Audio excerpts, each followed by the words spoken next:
The certified letter arrived on the coldest Tuesday in January, and I remember thinking it looked way too official for something that turned out to be so completely insane.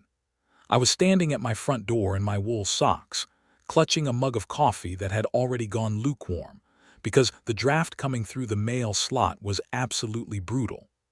Outside, my driveway was buried under about 8 inches of fresh snow from the overnight storm. My snowblower, a solid 2-stage Ariens that I had bought 3 years ago and maintained like a prized possession, was sitting right there in my garage, just waiting to get that driveway cleared. I had maybe 30 minutes before I needed to leave for work. Everything was perfectly manageable. Then I opened the letter. "Dear Mr. Aaron Wright," it began, in that stiff, self-important font that all HOA correspondence seems to use. "The Maple Creek Homeowners Association hereby informs you that effective immediately, a temporary moratorium has been placed on the private residential use of personal gasoline or electric-powered snowblowers within the boundaries of the Maple Creek community. This moratorium shall remain in place pending a community vote scheduled for February 4th. Any resident found in violation of this moratorium may be subject to fines of up to $250 per occurrence." I read it twice. Then I read it a third time because I was absolutely certain I had missed something, maybe a joke, maybe a footnote that said, "Just kidding, stay warm out there, neighbor." There was no joke. There was no footnote. There was, however, a signature at the bottom in elegant looping cursive. Renee Dennison, HOA Compliance and Community Standards Chair. I stood there in my sock feet on my cold tile entryway floor, my driveway completely buried, my perfectly functioning snowblower locked in the garage, and I slowly started to understand what kind of winter this was going to be. My name is Aaron Wright. I have lived in the Maple Creek subdivision for going on 6 years now. I bought my house because the neighborhood was quiet, well-maintained, and reasonably priced for the area. I knew going in that there was an HOA, and honestly, in the early years it was pretty manageable. They kept the common areas tidy, handled the community mailbox situation, sent out cheerful newsletters around the holidays. Normal stuff. Then Renee Dennison got elected to the compliance committee 3 years ago, and things started changing. I want to be fair here and say that not everyone on the HOA board was unreasonable. Our board president, a retired engineer named Dave Kowalski, was generally level-headed and tried to keep things calm. There were a couple of other decent people on the board too. But Renee had this particular talent for inserting herself into every process, writing up the official correspondence, and making her personal preferences sound like binding community law. She was meticulous about it. She was also, and I say this with the full weight of 6 years of personal experience, absolutely relentless. Over the past 3 years, Renee had led campaigns against holiday inflatables taller than 5 feet, decorative mailbox covers, wind chimes, basketball hoops that were not permanently cemented into the ground. And at one memorable HOA meeting, she had proposed a rule about the acceptable color palette for flower pots on front porches. That last one had gotten laughed down by the rest of the board, but she had not forgotten it. She never forgot anything. And now, apparently, in the middle of the worst winter our region had seen in about 15 years, she had decided that personal snowblowers were a community issue that needed a formal vote. I finished my coffee standing in the entryway, staring at the letter. Then I went to the garage, looked at my snowblower, and made a decision. I pulled out my phone and took a clear, time-stamped photo of the letter. Then I took another photo of my buried driveway. Then I went back inside and called my neighbor Marcus Chen. Marcus lives 2 houses down and has been my closest friend in the neighborhood since about 6 months after I moved in. He is a high school history teacher and has what I can only describe as an absolutely encyclopedic knowledge of rules, bylaws, and institutional processes. He is also one of the most even-tempered people I know, right up until the moment he is not, which makes the rare occasions when he gets genuinely angry kind of spectacular. "Did you get the letter?" I asked when he picked up. There was a pause. "You mean the snowblower letter? That would be the one." "Aaron, it is 7 in the morning and I am standing in front of my driveway with a shovel because my snowblower, which I paid $400 for, is apparently contraband now." "What are you going to do?" "Well, right now I am going to shovel my driveway," he said. "But after that, I am going to pull up every document the HOA has ever filed and read them until I find something useful." That was Marcus. I shoveled my driveway that morning with a push shovel like it was 1987. It took 45 minutes. I was soaked with sweat despite the 20-degree temperature, and I was late for work. My back ached for the rest of the day. I was also quietly seething in a way that tends to make me very organized and very focused. Over the next few days, the neighborhood started buzzing. Turns out Renee had sent that same certified letter to every single household in Maple Creek, all 83 of them. And the reaction was not what she probably expected. People were frustrated. Not just frustrated, some of them were legitimately angry. The storm had dropped close to a foot of snow total, temperatures had stayed in the teens, and a lot of the older residents in our neighborhood, people in their 60s and 70s who lived here specifically because it was a low-maintenance community, had been counting on their snowblowers to keep their driveways and walkways clear. Several of them had doctor-ordered restrictions against heavy physical labor. A couple of them had mentioned health concerns. Mrs. Patricia Acaffer, who lived at the end of Birchwood Lane and was 71 years old, told me directly that she had hip replacement surgery 8 months ago and that without her electric snowblower, she simply could not clear her walkway safely. "What am I supposed to do?" she asked me, genuinely confused and worried. "Wait for the community snow service. They came 3 days after the last storm. I cannot be trapped in my house for 3 days every time it snows." The HOA did have a contracted snow removal service. They plowed the main roads through the neighborhood and were supposed to handle community common areas. Private driveways were not included. Residents had always handled their own driveways and walkways, which was standard, and most people had done so with snowblowers for years. Renee had apparently decided this was a problem now, for reasons that at this point still were not entirely clear. I started keeping notes. Date, time, every conversation, every observation. Marcus was doing the same thing on his end. A few other neighbors had started a group chat that grew from about 10 people to over 40 within 2 days of the letter going out. The vote was scheduled for February 4th, which was 3 weeks away. 3 weeks of not being able to use our snowblowers, at least not without risking a $250 fine. And the snow kept coming. We got another 4 inches mid-January, then a full-blown nor'easter that dropped 11 more inches on January 23rd. That last one was brutal. My arms were exhausted from shoveling, my back was a wreck, and I watched 2 of my neighbors nearly slip and fall on icy walkways that they simply could not clear fast enough by hand. I was not going to let this slide. Marcus had been doing deep research into our HOA governing documents, which included the original declaration of covenants, conditions and restrictions from when the subdivision was developed, plus the HOA bylaws, the rules and regulations document, and all the amendments that had been filed over the years. And he found something interesting. He called me on a Wednesday evening, right after that second big snowfall, and I could hear the particular quality in his voice that meant he had found something useful. It was the same tone he probably used in his classroom right before he revealed some genuinely surprising piece of history to his students. "So I went through everything," he said. "The CC and RS, the bylaws, the rules doc, all of it. And here is what I found. The HOA has the authority to regulate certain types of equipment and machinery in terms of storage and noise compliance. That is legitimate. It is right there in Section 9 of the Rules and Regulations. But here is the thing. That section specifically relates to equipment stored in or operated from common areas.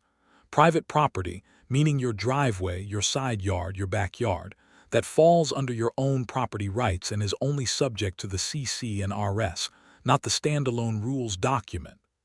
Okay, I said slowly. And the CC and RS say nothing, not one word about snowblowers. There is a section about motorized vehicles, but it specifically defines those as vehicles used for transportation on public roads. A snowblower does not meet that definition. There is a noise ordinance that parallels the county ordinance, which allows power equipment operation between 7 in the morning and 9 at night. And there is absolutely nothing that gives the Compliance Committee the unilateral authority to impose a moratorium. If anything constitutes a moratorium on resident property use, it would have to come from a full board vote, not just the compliance chair. I sat down at my kitchen table. Outside, the snow was still coming down. My driveway had disappeared again under a new white layer. So the moratorium is not actually valid, I said. As far as I can tell, it has no legitimate standing, Marcus said. Renee sent out a letter with the HOA letterhead and her own signature as compliance chair, but there is no record of a full board vote authorizing this moratorium. I checked the meeting minutes from the last 3 months. Nothing. You have the meeting minutes. They are required to be posted on the community portal within 14 days of each meeting, which means they are public record for all residents. I went to the portal right then and pulled up the minutes. Marcus was right. The last 3 board meetings had covered a handful of issues, routine maintenance decisions, budget discussions for the upcoming year, a dispute about a resident's fence height. Not one word about snowblowers or any moratorium. This meant Renee had essentially issued an unauthorized rule using official HOA communication channels, threatened residents with fines, and did it all without proper board authorization. I slept pretty well that night, which surprised me given the circumstances. The next morning I went out and used my snowblower, cleared my driveway in 15 minutes flat, then helped Mrs. Acaffer with her walkway while I was at it. I waved to Marcus, who was doing the same thing with his machine 2 doors down. A few other neighbors who had clearly gotten some information through the group chat were also running their snowblowers. Within 48 hours, I got a fine notice in the mail. $250 per the moratorium. Signed, naturally, by Renee Dennison. This was actually useful because now I had documented proof that Renee was issuing fines under an unauthorized policy. I scanned the fine notice immediately, added it to my folder of documentation, and sent a politely worded email to the full HOA board, not just to Renee, requesting written confirmation that the moratorium and associated fines had been authorized by a full board vote. I CC'd myself and Marcus and asked for a response within 5 business days. Dave Kowalski, the board president, responded within about 12 hours. His email was short and a little uncomfortable in tone, like someone who has just realized they accidentally left the stove on. He said he was looking into the matter and would provide a clarification shortly. Renee, however, responded with a lengthy email that was essentially an argument about community aesthetics, noise pollution, and what she called the visual and acoustic disruption caused by gasoline-powered equipment in a residential setting. She also mentioned something about a proposed partnership with a local snow removal company that would provide discounted private driveway clearing services to residents, pending board approval. She said this was the context for the moratorium and that it was intended to support a community-wide snow management plan. There it was. I read that email about 4 times and then forwarded it to Marcus with a single line that said, "Did you see this?" He called me back in about 3 minutes. "She is trying to force residents to use a specific snow removal company," he said, "under the guise of a community standards vote. That is what it looks like." Do you want to bet there is some kind of financial relationship between Renee and this snow removal company? I had not thought about it in those specific terms yet, but the moment Marcus said it, it clicked. The pieces aligned too conveniently. A moratorium on personal snowblowers. a vote to potentially ban them permanently, and waiting in the wings, a recommended snow removal service offering discounted rates to residents who could no longer clear their own driveways. If Renee stood to financially benefit from residents using a particular company, and she was using her HOA position and HOA resources to steer them toward that company, that was not just a compliance overreach. That was a potential conflict of interest, and depending on how it was structured, it could be a lot worse than that. Marcus and I spent the next several days doing some digging. It was not hard in the way that movies make investigations look hard. We were not hacking anything or sneaking around in the dark. We were mostly using public records, and we had a little help. Our neighbor Greg Simmons, who works in commercial real estate and has a subscription to a business records database for professional reasons, agreed to help us look into the snow removal company Renee had mentioned in her email. The company was called Pinecrest Property Services. It had been registered as an LLC in our state about 8 months ago. One of the registered agents listed for Pinecrest Property Services was a name that made Marcus actually laugh out loud when Greg texted it to us. Renee Dennison, Renee's husband.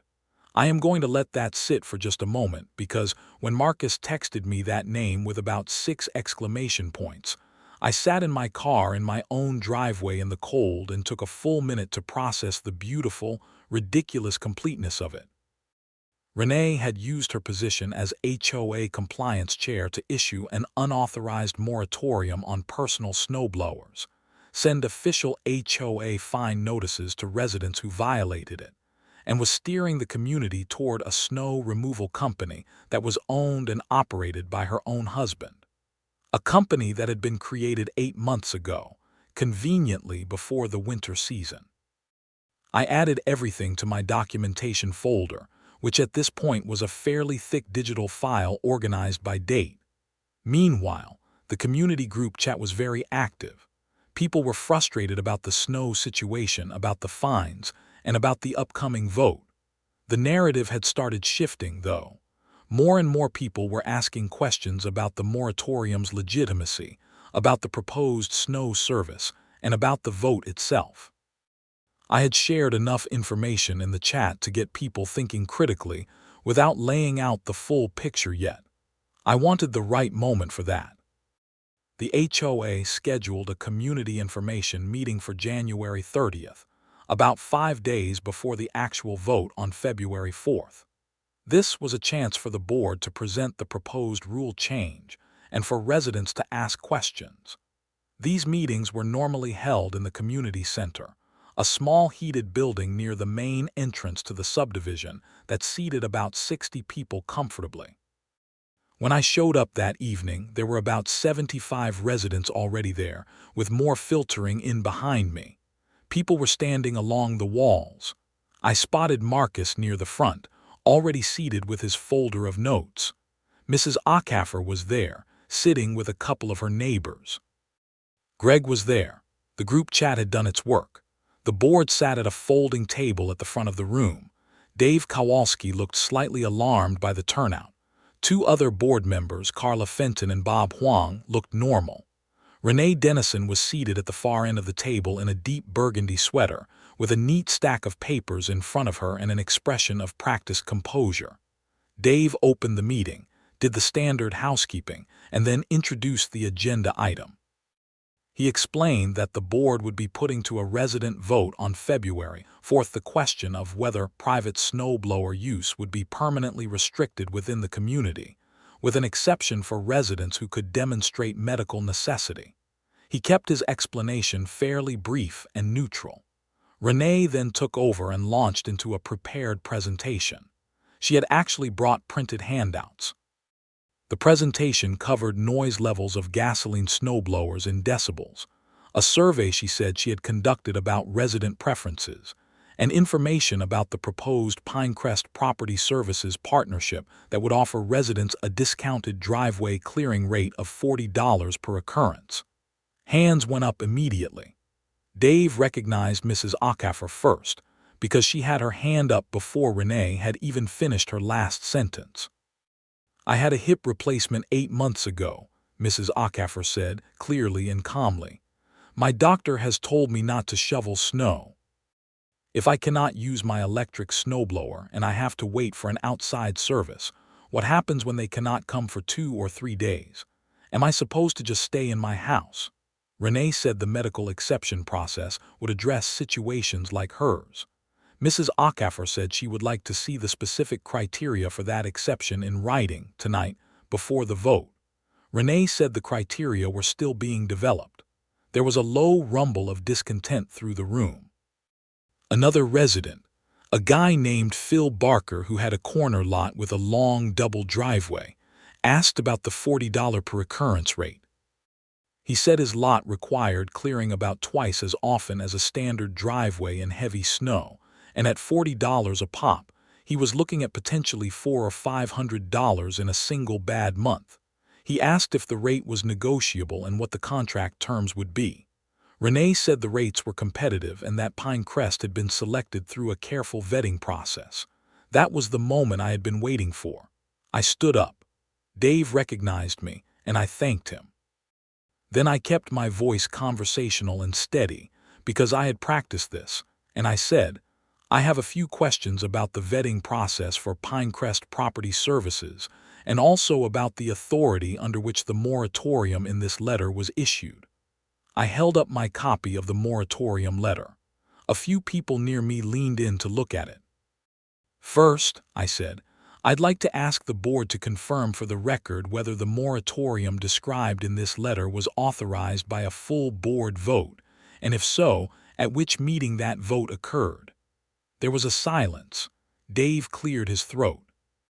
Renee said, the Compliance Committee has authority to issue interim guidance on community standards matters pending a full vote. I have read Section 9 of the Rules and Regulations document, I said, and it describes the Compliance Committee's authority as relating to equipment in common areas. I have also reviewed the CC and RS, which do not mention snowblowers. I don't see where the Compliance Chair has authority to restrict equipment use on private property without a board vote. Could you point me to the specific provision? Another silence. Bob Huang, the quieter of the board members, leaned over and said something quietly to Dave. Second, I said, I'd like to ask about Pinecrest Property Services specifically. The company was registered as an LLC in our state approximately 8 months ago. One of the registered agents on file is Renee Dennison. The room went very quiet. Is that a relative of a current board member? I asked.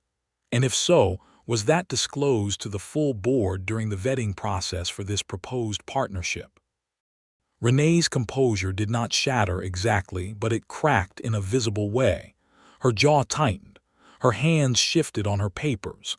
My husband is a private citizen who operates a private business, she said. The Compliance Committee evaluated Pinecrest on its merits. Was the relationship disclosed to the board before Pinecrest was recommended? I asked. Dave Kowalski, to his credit, was looking at Renee with an expression that suggested he was learning about this in real time. Renee, he said carefully, was this disclosed? Of course it was discussed, she said. I'd like to see that in the meeting minutes, Marcus said from the front row. He was already holding his own printed copy of the minutes from the past 3 months. Because I have the minutes for October, November, and December, and Pinecrest Property Services does not appear in any of them. There was a ripple through the crowd. Someone near the back said something that I could not quite make out, but that got a few nods. Renee's voice went sharp. This is highly irregular. This meeting is not a cross-examination. We are here to present information about the upcoming vote. We have a right to ask questions, said Phil Barker. That is literally what the community information meeting is for. Dave stepped in and said the board would review the procedural questions about the moratorium authorization and get back to residents before the vote. He also said the full details of the proposed Pinecrest partnership would need to be reviewed by the board before any formal recommendation was made. His tone had shifted. He was not defending Renee anymore. He was doing damage control. I sat down. Marcus gave me a very small nod. We left the meeting that night knowing we had not resolved everything, but knowing we had changed the dynamic significantly. The room full of neighbors had seen the questions asked and not answered. They had heard that the moratorium may have been issued without proper authority. They had heard the name Renee Dennison connected to Pinecrest. These things have a way of spreading in a neighborhood, especially through a very active group chat. The next 2 days were busy. Dave Kowalski sent an email to all residents stating that the board was conducting an internal review of the moratorium's procedural validity and that the fines issued under it were being suspended pending that review. That was significant. It was an admission, even if softly worded, that something had gone wrong. Renee sent her own email, separately, defending the moratorium and calling the community meeting disrupted by a small group of residents with a personal agenda. She also said she stood by the Pinecrest recommendation. Marcus forwarded both emails to me with the note, "She is not backing down. She is going to fight this until the vote." He was right. And honestly, we were not done either. The next development came from an unexpected direction. One of the neighbors on Birchwood Lane, a guy named Tom Rafferty who has a smart doorbell camera system that covers most of his front walk and the adjacent street, reached out to Marcus through the group chat. He said that about 3 weeks before the moratorium letter went out, he had camera footage of a man he did not recognize walking door to door through the neighborhood, stopping at several houses, and appearing to look at or photograph driveways and garages. Tom had not thought much of it at the time, but given everything that had come out, he figured it might be relevant. Marcus and I met with Tom that same evening. We watched the footage on his laptop in his living room. The man on the footage was heavyset, wore a green jacket, and carried a clipboard. He spent about 3 to 5 seconds looking at each property from the sidewalk. At one point, he stopped in front of a house where a snowblower was visible in an open garage door and appeared to take a photograph with his phone. Tom also had footage from his backyard camera that faced toward the rear alley, and in that footage, you could see the same man getting into a white pickup truck with a logo on the door. We paused on that frame and zoomed in. Pinecrest Property Services. Renee Dennison had been casing the neighborhood before the moratorium was issued. He had been photographing resident snowblowers. This was clearly research for the business, conducted in coordination with his wife's position on the HOA Compliance Committee. I saved copies of the screenshots. At this point, what we had was starting to look less like an overzealous compliance chair overstepping her bounds and more like a deliberate scheme. Using HOA authority to suppress competition for a family business, issuing unauthorized fines, and routing community resources toward a personally connected company. Some of that, depending on the specifics, could constitute fraud or a breach of fiduciary duty. I made a phone call the next morning to a friend of mine who is a real estate attorney. Her name is Janet Park and she has handled HOA disputes before. I laid out everything. She listened without interrupting, which is a quality I deeply appreciate in an attorney. When I finished, she said, "Send me the documents." She called me back 2 hours later. Okay, so the unauthorized moratorium is clearly a procedural violation and almost certainly unenforceable. The fines issued under it are void. The conflict of interest situation with Pinecrest, if there was no disclosure to the full board, is a breach of fiduciary duty under your state's nonprofit corporation law, which governs HOAs. And depending on whether any HOA funds were directed toward Pinecrest or whether any contracts were signed, you could potentially be looking at self-dealing, which can cross into fraud. What should I do? I asked. Document everything you have, she said. Send a formal written demand to the full board, not to Renee, requesting disclosure of any financial arrangements between the HOA and Pinecrest or related parties, and requesting confirmation that no HOA funds have been committed to Pinecrest without a proper vote. Send it certified mail so you have proof of delivery. If there has been any actual financial transaction, You should report it to your state's Attorney General's Charitable Trust Division, which oversees nonprofit corporations including HOAs. I drafted the letter that afternoon with Marcus's help and sent it certified mail to the board the next day. I also sent a copy by email. The letter was polite, professionally worded, and very specific. It laid out the timeline, referenced the relevant legal provisions, and requested a written response within 10 days. Dave Kowalski called me personally the day he received the letter. He sounded tired. He said, "Aaron, I want you to know that I had no idea about the Pinecrest situation before that community meeting. I have been going through our financial records, and I have not found any payments to Pinecrest, but I did find an email chain between Renee and the board treasurer suggesting that she had proposed authorizing a contract with Pinecrest as a line item in the upcoming budget. Was that approved?" I asked.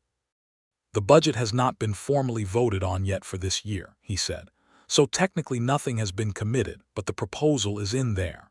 Has Renee received any compensation or consideration from Pinecrest to your knowledge?" There was a pause. "I genuinely do not know," he said, "and I think that is a problem." Dave said he was going to call an emergency board meeting and that he would get back to me. By this point it was January 31st, 4 days before the scheduled vote. The group chat was at peak activity. People were sharing the email from Renee, the email from Dave, information about Pinecrest, questions about the vote process, frustrations about the ongoing snow situation. A lot of people said they planned to show up in person for the February 4th vote. Proxy voting was allowed under the bylaws for people who could not attend, and Marcus had written up a clear summary of how to submit a proxy vote, which we shared widely. February 2nd brought another storm. 6 more inches. I cleared my driveway with my Arians because the fine moratorium was suspended, and I helped 3 of my neighbors who were still using shovels. The temperature was 11 degrees that morning. The visibility was low. The neighborhood was quiet except for the distant sound of snowblowers running up and down the street. It was actually kind of peaceful, in the way that winter mornings can be peaceful when everything is covered in fresh snow and the world is muffled and clean. But I was not feeling especially peaceful when I thought about Renee Dennison sitting in her house on the other side of the neighborhood, presumably plotting her next move. The emergency board meeting Dave had called happened on February 2nd, the same day as the storm, in the afternoon. I was not invited since it was a board meeting, but Marcus had reviewed the bylaws and confirmed that under our governing documents, any board member could request that meeting minutes be made available to residents within 7 days. We would find out what happened. What we found out came in stages. First, Dave emailed the community that evening saying the board had voted to suspend Renee from her role as compliance chair pending an internal review of the conflict of interest allegations. Second, he said the vote on February 4th would still proceed, but the question on the ballot had been modified. Instead of a straight yes or no on restricting snowblower use, it would also include a motion to formally ratify or reject the proposed Pinecrest partnership, and a motion to rescind the moratorium and any associated fines. Third, he said the board had retained an outside accountant to review the HOA's financial records from the past 12 months. Renee sent an email that night that was long and emotional and accused the board of caving to a coordinated harassment campaign by a small group of vocal residents. She defended her work on the community's behalf and said she was considering her legal options. I read it and filed it. February 4th was a Friday. It was cold, gray, and still, the kind of winter day that feels like the weather itself is holding its breath. The community center was standing room only by the time the meeting started at 7 in the evening. I counted over 90 residents, which was more than the building was really designed to hold. People were bundled in coats and hats in the back where the heating vent did not quite reach. Dave ran the meeting and kept tight control of the agenda. Renee was not at the board table. She was in the audience, seated in the third row, wearing a dark coat, her expression carefully neutral. The first order of business was the formal vote on whether to rescind the unauthorized moratorium and void all associated fines. That passed with 81 votes in favor, 4 abstentions, and 2 opposed. The 2 opposed were presumably Renee and whoever she had convinced to support her, though I did not track that specifically. The second vote was on the Pinecrest Partnership proposal. Dave read a summary of the conflict of interest findings, which included the fact that Renee had submitted the Pinecrest proposal to the board treasurer without disclosing her marital relationship to the company's registered agent, and that the proposal had been included in draft budget documents without proper board authorization. The vote to reject the Pinecrest Partnership and bar any undisclosed conflict vendors from future HOA contracts passed with 83 in favor, 0 opposed, 3 abstentions. The third vote was the one everyone had originally come to discuss, whether to permanently restrict personal snowblower use in Maple Creek. After everything that had come out, this felt almost anticlimactic. The vote was 79 against the restriction, 6 in favor, 2 abstentions. Personal snowblowers were staying. When that result was announced, there was genuine applause in the room. Mrs. Acaffer, seated near the front, put her hand over her heart and closed her eyes for a second. I felt something unclench in my chest that had been tight for weeks. Renee stood up from her seat in the third row as the applause faded. She said, clearly and loudly enough for everyone to hear, that this community had made a serious mistake and that the people responsible for orchestrating this campaign against her would regret it. Dave told her firmly that this was not the appropriate venue for personal statements and that if she had procedural concerns, she could submit them in writing to the board. She left before the meeting officially adjourned. I thought that was the end of it mostly. I thought the whole thing would wind down, people would go back to their lives, and we would have a slightly more transparent HOA going forward. I thought Renee would be embarrassed and would either go quiet or eventually resign from the board entirely. I was wrong about the timeline. About a week after the vote, the outside accountant the board had retained completed his initial review and sent his findings to Dave. I was not privy to the full report, but Dave shared a summary with residents. The accountant had found that over the previous 8 months, the HOA Compliance Committee had spent approximately $1,400 from a discretionary fund on what were described as community standards research and vendor evaluation expenses. These expenses included payments to a market research firm and consulting fees that, on closer examination, traced back to an account associated with Pinecrest Property Services. That was money, real money, flowing from the HOA's accounts to a company owned by the husband of the person running the compliance committee, without board authorization and without disclosure. Dave referred the matter to our state's Attorney General's Charitable Trust Division, as Janet Park had suggested I do if financial irregularities were found. He also shared the Tom Rafferty camera footage, which we had preserved, and which showed Renee Dennison canvassing the neighborhood before the moratorium was issued. The state AG's office was not fast. These things never are, but they were thorough. Over the following 4 weeks, they conducted their own review, contacted board members, subpoenaed the HOA financial records, and apparently had some conversations with Renee and Renee Dennison that I was not present for. In mid-March, with the snow finally beginning to melt and the days getting incrementally longer, Marcus called me on a Saturday morning. I was having coffee and reading the news and feeling cautiously optimistic about the world. "You see the news this morning," he said. "Which news?" "Local news. Check the county court records page." I pulled it up on my phone while we were still talking. It took me a minute to find it because I was not sure exactly what I was searching for, but Marcus helpfully said Dennison, and I found it quickly enough. Renee Dennison and Renee Dennison had both been charged. Renee faced charges of breach of fiduciary duty and misappropriation of nonprofit funds, both civil violations under state nonprofit corporation law that carried significant financial penalties. Dennis faced a related charge of aiding and abetting the misappropriation, also civil. Critically, our state's AG had found enough evidence of intentional concealment to also refer the matter to the county district attorney's office, which had added a criminal charge of first-degree fraud against Renee specifically, relating to the knowing misrepresentation she had made to the board treasurer when submitting the Pinecrest proposal without disclosing the conflict of interest.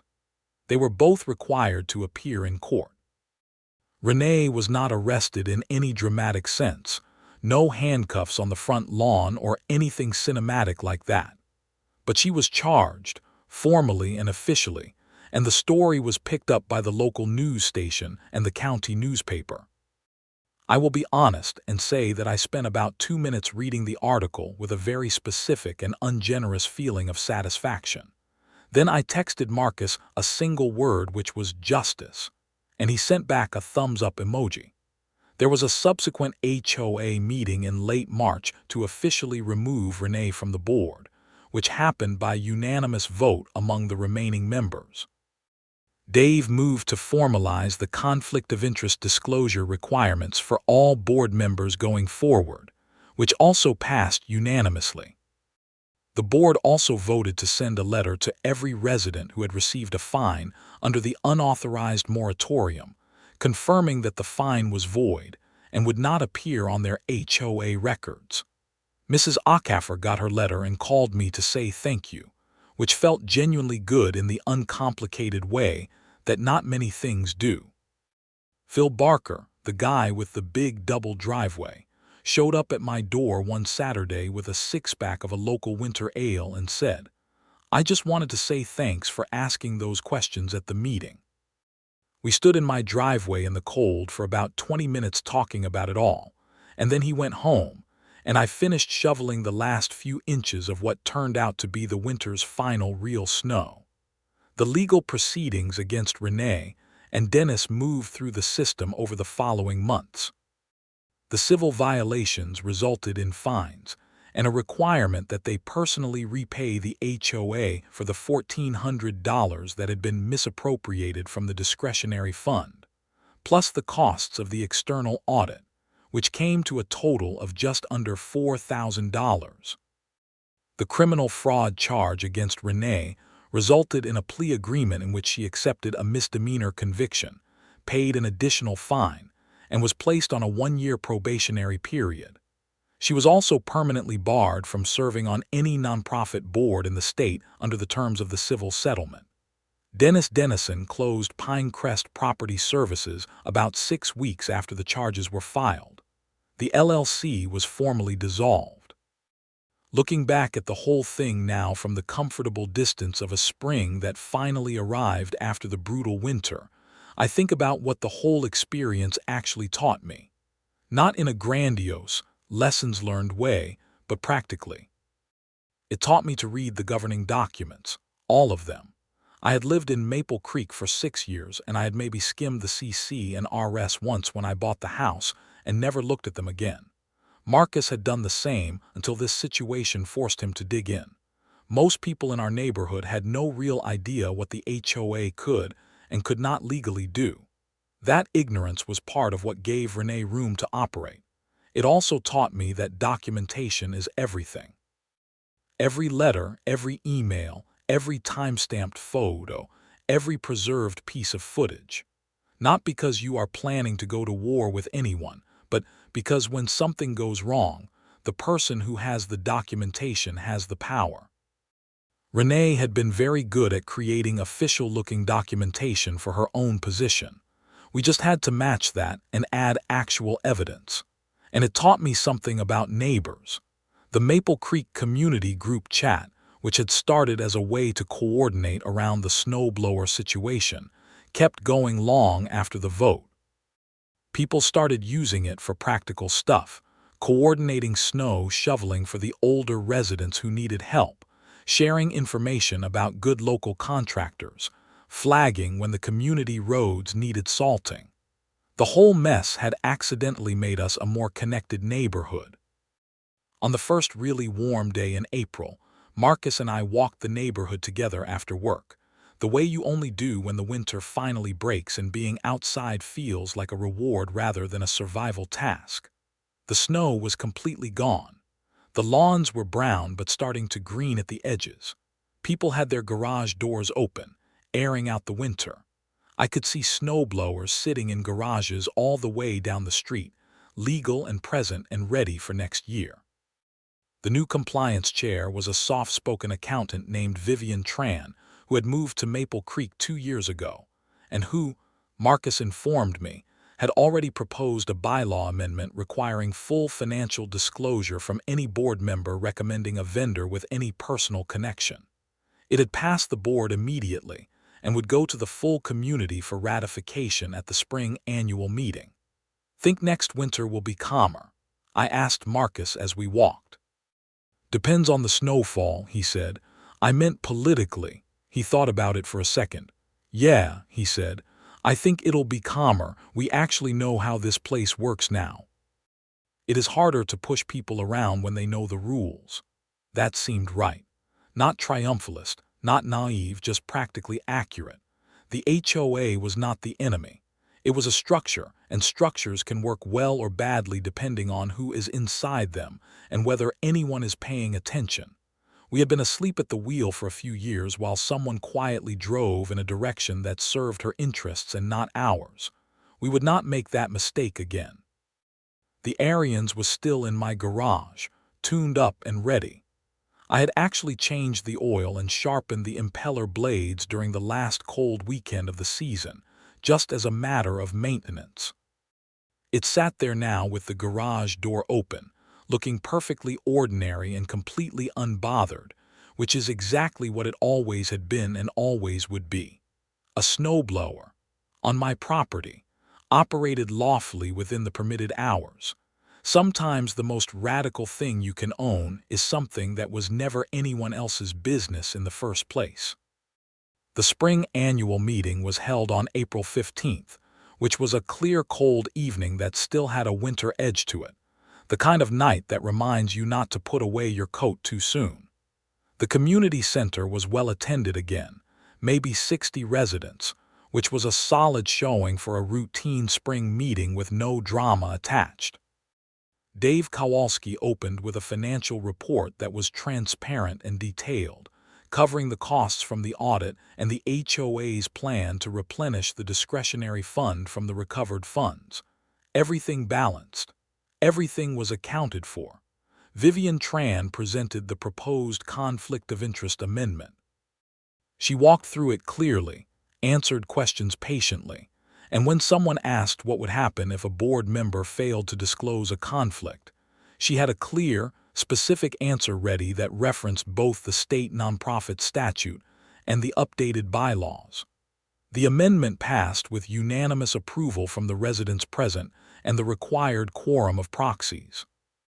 There was also a moment near the end of the meeting when Dave acknowledged the residents who had raised concerns at the January meeting and said, without naming names or making a big deal of it, that the board was grateful for the community's engaged participation.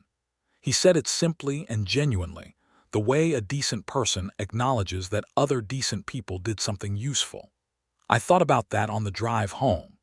The neighborhood had been a quiet, somewhat complacent place before all of this. Not in a bad way, just in the way that most neighborhoods are when nothing is actively wrong. People wave from their driveways. They attend the annual meeting maybe 1 year in 3. They trust that whoever is running things is probably doing an okay job because the common areas look fine and the newsletter is cheerful. Complacency is not malicious. It is just human. But it creates space, and if the wrong person steps into that space, you end up spending January shoveling your driveway by hand in 20-degree weather because someone decided your snowblower was a community issue. I had no illusions that Maple Creek was now some kind of model community democracy.